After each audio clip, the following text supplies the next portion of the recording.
Bismillahirrahmanirrahim. Assalamualaikum warahmatullahi wabarakatuh. Alhamdulillahil hamid.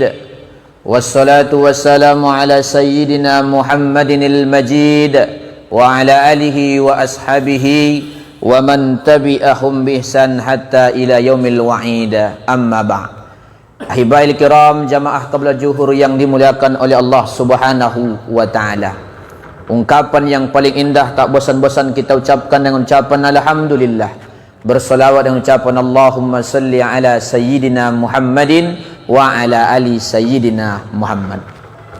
Bapak Ibu yang dimuliakan Allah Subhanahu wa taala, ada satu karya ulama besar yang berasal dari Mesir, punya karya yang berjudul Kitab An-Nawadir, yaitu karya ulama yang bernama Syekh Syihabuddin Al-Qailubi.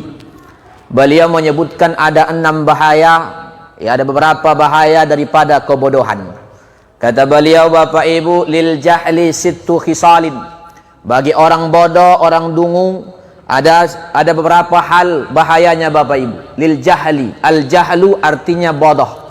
Ya, tentu bodoh menurut tolak ukur ulama. Apa yang disebut istilahnya al-jahlu, bodoh. Kata beliau salah satunya, yang pertama kata beliau, al-ghadabu ila man la syai'. Satu kebodohan adalah yaitu marah, yang marah tanpa sebab. Nah, ini kalau orang bodoh begitu Bapak Ibu. Dia marah tanpa sebab. Tanpa sebab suka marah. Al-ghadab. Nah, yang dia marahnya bukan pada tempatnya. Padahal al-ghadbu sebagaimana disebutkan oleh Imam Al-Ghazali dalam kitabnya Mukashifatul Qulub, ada satu karya beliau di situ, dia sebutkan bahwa ketika iza ghadibal insanu dha'ifa aqluh. Kalau manusia ini gampang marah, maka akan lemah akalnya. Disinilah kesempatan setan Bapak Ibu. Disinilah kesempatan setan mempermainkan insan, manusia, kama yal'abu, sebagaimana bermainnya as-sobiyu al-qurrah, sebagaimana anak kecil yang memainkan bola. Begitulah kesempatan setan ketika kita meluapkan amarah, masuk setan, dipermainkannya kita seperti kama yal'abu as-sobi al-qurrah, sebagaimana anak kecil memainkan bola. Nah, makanya Imam Al-Ghazali mengatakan, ketahuilah di antara madahil abwab, pintu-pintu setan masuk kepada insan, itu di antaranya Bapak Ibu adalah al-ghadbu. Nah, marah yang tak tentu arah. Padahal marah ini, apakah semua marah itu tidak boleh Pak Ustaz? Nah, ada juga marah, kata Imam Ghazali dalam kitab Ihya, ada juga marah yang mahmudah, ada juga marah yang mazmumah. Mana marah yang mahmudah? Ya, ketika kita marah ketika agama Allah dihina, dilecehkan, yang berkaitan tentang agama, bahwa kita mesti marah, ada girah kita. Nah, itu namanya al-ghadbu mahmudah. Jadi tidak selamanya, tapi ini maksudnya marah tanpa tentu arah, amarah dia luapkan. Padahal kata Nabi, la taghadab, jangan gampang marah. Sampai Nabi ulangi paradda miraran, sampai Nabi yaitu mengulang-ulangi 3 kali, la taghadab, la taghadab, la taghadab. Nah, ini Bapak Ibu yang dimuliakan Allah Subhanahu wa taala. Apakah Nabi Pak Ustaz tidak pernah marah? Nabi baru marah ketika berkaitan tentang hukum Allah. Ya, Nabi akan nampak amarahnya ketika sudah berbicara amal ma'ruf nahi mungkar. Sebagaimana dalam hadis sahih Ibnu Majah, ketika Nabi berbicara tentang hal perang, yaitu menyampaikan tentang orang-orang yang menistakan agama Allah, maka Nabi berbicara di atas mimbar, ihmarra wajhah, merah wajahnya, a'la sautah, melengking tinggi suaranya, kal amiril jais, seperti panglima perang. Mana ada Bapak Ibu panglima perang siap begitu Pak? Lihat Pak, mana ada itu Pak? Ya, nggak ada itu Pak. Ya, panglima perang. Ya, Nabi kalau sudah dakwah dia sampaikan tentang amal ma'ruf nahi mungkar, merah matanya, meninggi suaranya. Jadi Nabi itu sa'ah wa sa'ah. Ya, Nabi itu ada masanya dinampakkan marahnya pada tempatnya. Nah, ini Bapak Ibu yang dimuliakan Allah Subhanahu wa taala. Yang kedua, Orang bodoh itu yang kedua tandanya yang bahaya itu al-kalamu, berbicara ya bima la ya'ni atau min ghairi naf'in. Berbicara sesuatu yang tidak bermanfaat.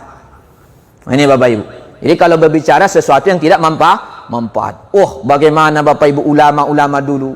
Ya, mereka itu nggak mau bicara kecuali yang baik-baik, yang bermanfaat. Kalau kita, ya kadang-kadang bukan ngomong, tangannya Pak yang banyak bicara Pak.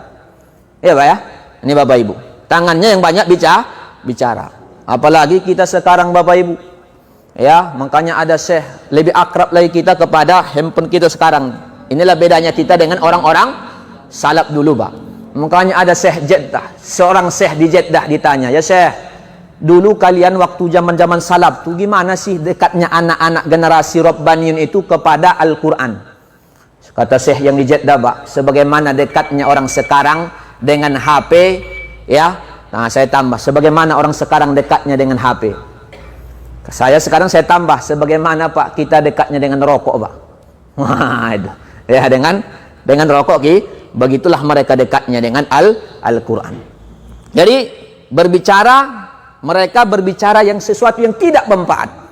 Makanya Imam An-Nawawi, ulama besar mazhab Syafi'i, ya Ad-Dimashqi, yang punya kitab Riyadhus Shalihin, yang kita punya fikih Majmu' Syarah Muhadzab 27 jilid yang ditambahi oleh ulama lain. Maka beliau itu kalau setiap orang datang kepadanya Bapak Ibu, ya kalau hanya ngomong-ngomong yang tak bermanfaat, Imam Nawawi langsung pada fa'a alaihil kitab, langsung dikasihnya kitab nih, jangan banyak ngomong lah kalau nggak manfaat. Nah, baca. Wah, begitulah mereka luar biasanya, jangan sempat berbicara yang sesuatu yang tidak ada manfaatnya. Karena tanda orang goblok, orang bodoh, banyak bicara tapi sesuatu yang tidak bermanfaat. Oh, ustadz banyak bicara, ya ustadz harus banyak bicara Pak. Ya, kalau mau balik beda Pak. Kalau dai mesti banyak bicara. Nah, cuma dai ini juga, ya tengok-tengok. Makanya kata Imam Syafi'i, man kasuro kalamuhu kasuro sahtuhu. Siapa yang kadang-kadang banyak cakapnya, tapi cakap sesuatu yang tidak bermanfaat, pasti bisa dipastikan banyak salahnya. Karena orang yang banyak ngomong ini juga pasti banyak terpeleset Pak. Orang kita ustadz saja kadang-kadang mau terpeleset bahasanya Pak. Ya, makanya pasti orang yang tukang listrik pasti pernah kena setrum Pak. Ya, sekali kena dia tuh Pak. Begitu juga orang yang ahli bicara ini kadang-kadang meleset juga, kadang-kadang sekali itu Pak. Nah, ini Bapak Ibu yang dimuliakan Allah Subhanahu wa taala. Nah, ini 2. 3 tanda kebodohan. Yang ketiga adalah yaitu ibsa'us sirri likulli ahadin. Ini walaupun yang keempat jawabannya. Ya, kalau di kitab Nawadir yang keempat halaman 209. Ibsa'us sirri, membongkar rahasia. Ini orang goblok nih Bapak Ibu. Orang bodoh itu suka membongkar rahasia. Makanya jangan mau berteman akrab dengan orang bodoh. Nanti semua rahasia Bapak Ibu akan dibongkarnya. Inilah bahayanya kalau kita bersahabat dengan orang bodoh. Maka bersahabatlah kita lisulaha, dengan orang baik, wal muttaqin, orang yang takwa, orang yang takut kepada Allah, yang baik-baik, supaya kita dapat kebaikannya. Nah, ini Bapak Ibu yang dimuliakan Allah Subhanahu wa taala. Yang keempat, orang bodoh tandanya i'ta'us syai', ya, i'ta'us syai' ila ghairi maudi'ihi. Ya, memberikan sesuatu atau atiyatu, kata atiyah, memberikan sesuatu yang bukan pada tempatnya. Ya, masih ada yang lebih layak diberikan. Tapi dia kadang-kadang memberikan sesuatu yang bukan pada tempatnya. Dia memberi sesuatu, semangat menyumbang Pak. Tapi bukan acara yang memang diridai Allah Subhanahu wa taala. Cepat Pak memang tangannya ini. Ya, yadun mu'tiyah, tangan yang suka memberi, tapi salah sasaran. Nah, jadi ada yang lebih utama, ada marotipnya. Ya, sedekah itu juga ada marotipnya. Yang level tinggi, ya, kalau level tinggi, kalau secara pahala, ulama yang betul-betul ulama 100.000 pahala, 900.000 pahala orang tua. Maka Bapak Ibu sering-seringlah memberikan kepada orang tua sesuatu. Di bawah itu lagi kepada orang yang, ya, ibaratnya yang sakit, kerabat, ya, kepada kerabat Bapak Ibu 100, 900 kepada kerabat. Di bawah itu lagi kepada orang yang lirrajulil a'ma, kepada orang yang ibaratnya buta. Nah, itu juga besar pahalanya kita berikan kepada mereka. Kemudian di bawah itu orang yang sehat. Orang yang sehat biasa Bapak Ibu. Nah, itu kita berikan kepadanya 90 pahala. Ya, kalau dia orang yang sehat tapi membutuhkan. Ya, ini kita di antara kata Imam As-Suyuti dalam kitab Al-Humasi daripada marotib pemberian. Nah, jadi pemberian ini juga Bapak Ibu jangan sempat kita ini salah sasaran. Nah, di antaranya ya adab daripada pemberian ini, pertama kalau ada keluarga yang lebih membutuhkan punya hubungan nasab, ini ayyuqaddima ilaih, dahulukan ini. Nah, ini marotib yang diajarkan oleh Rasulullah sallallahu alaihi wasallam. Dan selanjutnya di antara ya tanda kebodohan atau kejahilan, di antaranya kata beliau Syekh Syihabuddin adalah adamu ma'rifati sadiqi min aduwi. Ini yang terakhir, walaupun saya lengkap satu. Ya, apa maksudnya? Meniadakan kebenaran dari musuhnya. Ini orang bodohnya, Pak. Kalau memang benar sekalipun itu dari musuh, mesti kita akui kebenaran. Nah, tapi orang bodoh nggak mau dia, Bapak Ibu. Ya, orang dungu. Nah, makanya orang bodoh ini disebutkan dalam kitab Ta'limut Ta'lim, walil jahli kuburun qabla kubur. Orang bodoh itu Bapak Ibu sebelum mati sudah mati. Wa ajasamuhum, jasad mereka sudah menjadi kuburan sebelum kuburan. Jadi orang bodoh itu di atas muka bumi Allah sudah mati sebelum mati. Ibaratnya adalah jasad ya, mayat-mayat yang berjalan. Tapi orang yang berilmu lawan dari al-jahlu itu adalah hidup ya, wa in matu fa ahya, walaupun mereka sudah mati tetap hidup. Ya, dengan disebut namanya, kebaikannya, kealimannya, ilmunya. Nah, itulah bedanya orang al-jahlu, orang bodoh dengan orang pintar. Cuma ada kalanya pintar ini tolak ukur Nabi berbeda dengan yang kita anggap Bapak Ibu. Orang cerdas disebut al-qais.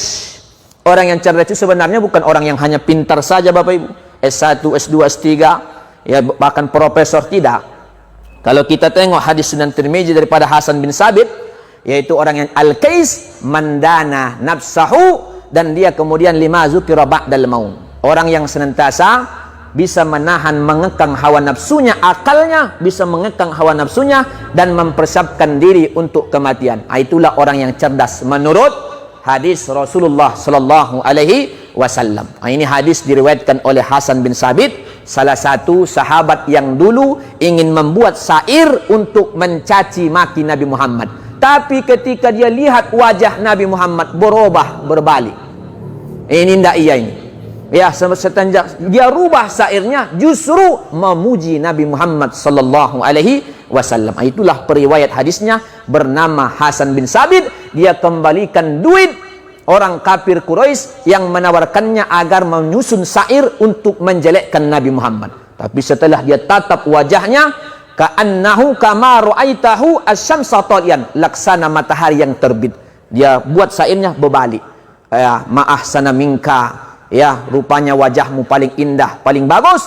Lam talidin nisa, seseorang yang tak pernah dilahirkan oleh perempuan di atas muka bumi Allah seindah Nabi Muhammad sallallahu alaihi wasallam. Itulah Hasan bin Sabit. Ini saja mungkin Bapak Ibu yang bisa kita sampaikan. Mudah-mudahan ada manfaatnya dan mudah-mudahan jangan kita termasuk daripada orang-orang yang bodoh. Akhir ini, assalamualaikum warahmatullahi wabarakatuh.